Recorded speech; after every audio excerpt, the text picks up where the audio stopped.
Dobrodošli nazad u Anđelinu kuhinjicu. Danas se upuštamo u kulinarsko putovanje do Italije. Kako bismo pripremili pravi italijanski klasik, špagete carbonara. Ova klasična pasta je jednostavna za pripremu, ali bogata ukusima i sigurno će osvojiti sva vaša čula. U ovom videu, korak po korak, delimo sa vama autentičan recept za špagete carbonara.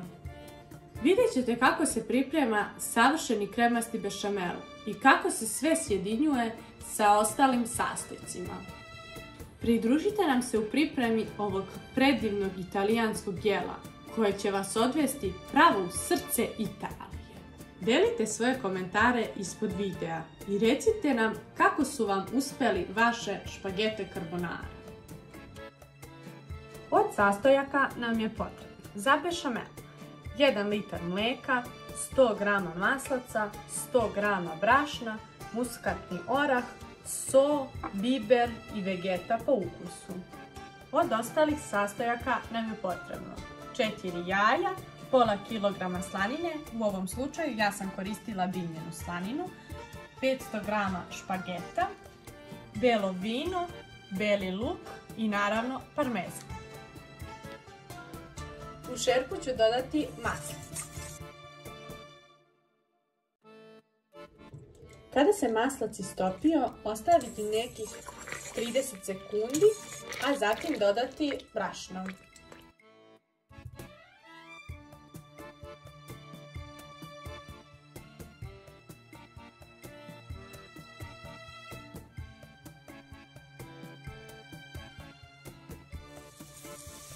Brašno i maslac pržiti oko 1 minut, a potom dodati mlijeko.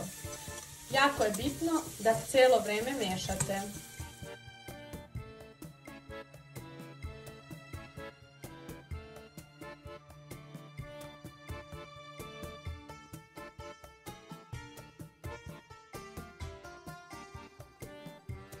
Ja postepeno dodajem mlijeko da ne bi imala grudice.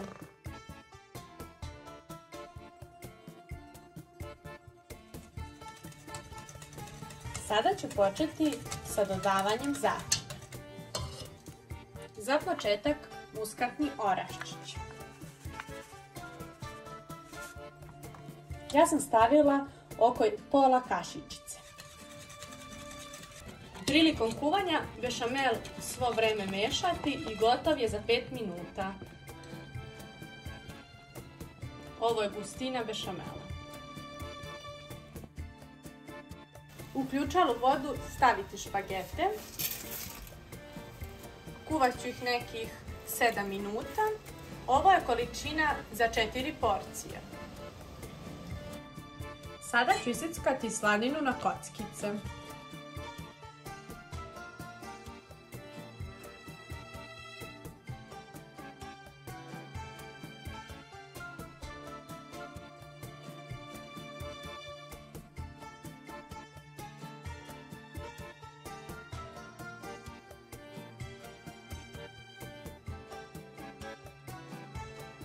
Kada smo slaninu iseckali, sada ćemo razdvojiti žumance od belanca. Za ovo jelo nam je potrebno samo žumance.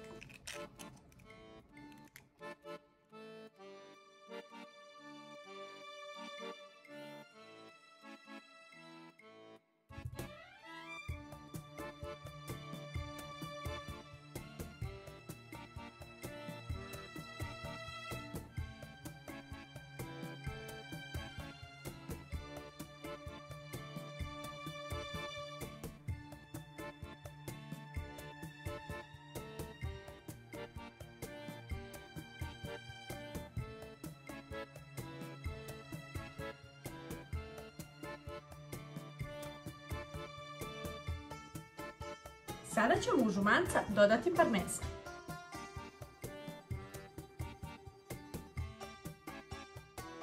A potom ćemo sve to sjediniti.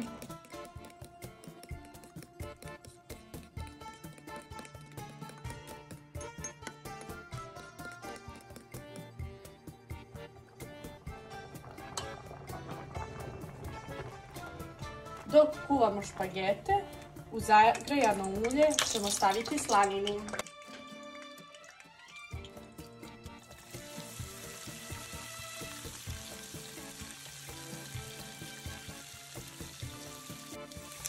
U slaninu ću dodati bijelo vino,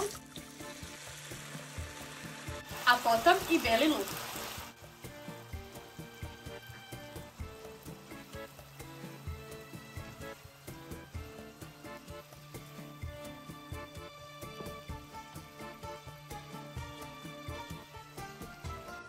Kada je vino isparilo, dodat ćemo špagete. Špagete ćemo malo promiješati i sjediniti sa slaninom.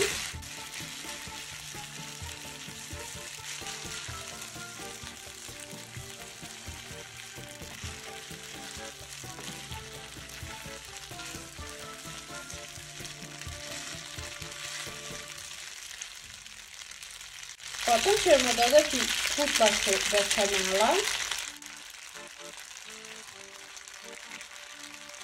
a zatim jaja i parmezan.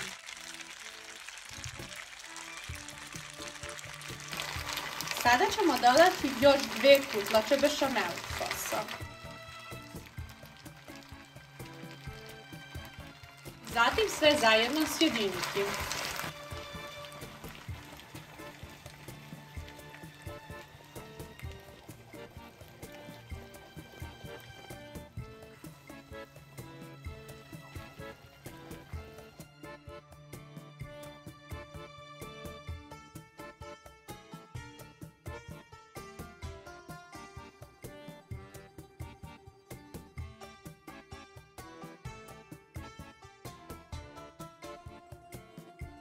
Ako volite ređe špagete, slobodno dodajte još 1 kutlaču bešamela.